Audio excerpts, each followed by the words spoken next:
कि भोजपुरी जो भाषा है इसका अपना एक गरिमा है। ये मिट्टी से निकला हुआ शब्द है और इसमें संस्कार बसता है। इस संस्कार को बचाना है, ये धरोहर आपका है। भिखारी ठाकुर अच्छा गाई, दुअर्थी गाना गाई, मजाकिया टाइप के गाना गाई, सब कुछ गाई, लेकिन ओपन मत गाई, तानिया झानियर ओपन मत गाई लोग। बस इहे रोगा लोग इसे रुचि सिंह के बिनती। मैं होली के शुभ अवसर पे, ये जो 2023 का होली है, मैं इसके शुभ अवसर पे मैं सभी भोजपुरी कलाकारों से मैं हाथ जोड़कर रिक्वेस्ट करना चाहूँगी, विनती करब हम कि हमनी के जौन भोजपुरी खाटी माटी के गाँव नहीं जौन होला वो भिखारी चचा से चालू भई रहे, भिखारी ठाकुर जी से, जे कि छपरा के धरती से वहाँ करनी, वहाँ से हमहू बानी, वहाँ से खेसारियो जी बाड़न, सब बहुत सारे कलाकार वहाँ से, इसलिए कि छपरा के धरती ने बहुत कुछ दिया है। जी बिल्कुल, हाँ जी, महेंद्र मिश्र जी को, भिखारी ठाकुर जी को तो बहुत अच्छा लगता है ये सब कि इतने बड़े बड़े दिग्गज कलाकार वहाँ पे मतलब उन लोग का जन्म हुआ।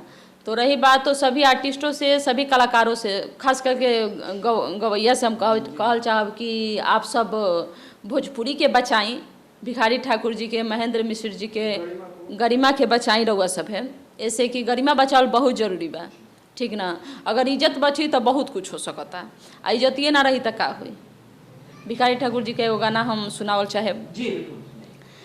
ए सजनी हो, ए सजनी हो, ए सजनी, ए सजनी हो, ए सजनी हो, ए सजनी, पिया गईले काला कातवा, ए सजनी, पिया गईले काला कातवा, ए सजनी, हमारा साहत नइखे कौनो आभरानवा, ए सजनी, हमारा साहत नइखे कौनो आभरानवा, ए सजनी। आभरण मतलब कि हमरा सिंगार उंगार कुछ नहीं के भावत, कि चाभत होई है उहो पानवा, ए सजनी, पिया गईले काला कातवा, ए सजनी।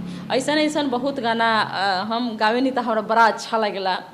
और भिखारी ठाकुर जी के, महेंद्र मिश्र जी के तब इतना ना बढ़िया बढ़िया गीत बा, वो सब खान बा, जो जितना ही अंदर जाएम उतना ही सुंदरता मिली में, उतना ही बढ़िया लगी। तो हम ये कहब कि भोजपुरी के रउआ सभे बचाई, भोजपुरी में गाई, कुछ अच्छा गाई, अच्छा गाई, दुअर्थी गाना गाई, मजाकिया टाइप के गाना गाई, सब कुछ गाई, लेकिन ओपन मत गाई, तानिया झानियर ओपन मत गाई लोग। बस इहे रोगा लोग इसे रुचि सिंह के बिनती बा। बस बहुत बहुत धन्यवाद आपका। जैसा कि आपने सुना रुचि सिंह से, बहुत सुंदर बात इन्होंने कहा कि भोजपुरी जो भाषा है इसका अपना एक गरिमा है। ये मिट्टी से निकला हुआ शब्द है और इसमें संस्कार बसता है। तो इस संस्कार को बचाना है, ये धरोहर आपका है। भिखारी ठाकुर, जिनको शेक्सपियर के नाम से संबोधन किया जाता है, तो भिखारी ठाकुर का भूमि है, उस मिट्टी में पले बढ़े। उन्होंने देश को और दुनिया को एक नया पैगाम दिया था। और उसकी खूबसूरती देखिए, उन्होंने जो रचना किया है वो रचना आज भी बिल्कुल लगता है दर्शकों को बिल्कुल ताज़ा है, तरोताज़ा। तो नए कलाकार को भी चाहिए कि उनको फोकस करे और उनके द्वारा जो रचित मामले हैं उस चीज़ को उठा के गाने का प्रयास करें और मर्यादा का ख्याल होना चाहिए। और इसी के साथ हम चाहेंगे, दर्शकों से भी अपील करेंगे कि आप लोग भी थोड़ा सा गलत को जो है रोकने का प्रयास करें। सभी लोग अगर जग जाएंगे, जिस दिन सब लोग इस प्रयास में लगेंगे कि अभद्र गाना नहीं चलेगा, तो वाकई एक दिन ऐसा समय आएगा कि महेंद्र मिश्र का रचना हो, भिखारी ठाकुर जी का हो, कई ऐसे दिग्गजों ने जो लिखकर आपके बीच, हमारे पीछे जो है मैंने साथ में छोड़ के गए हैं यहाँ। तो विरासत हमारा है, वो भोजपुरी एक विरासत है, इसका आवाम है, अंदाज है। हम चाहें कि आप लोग उसको परोसने का काम कीजिए।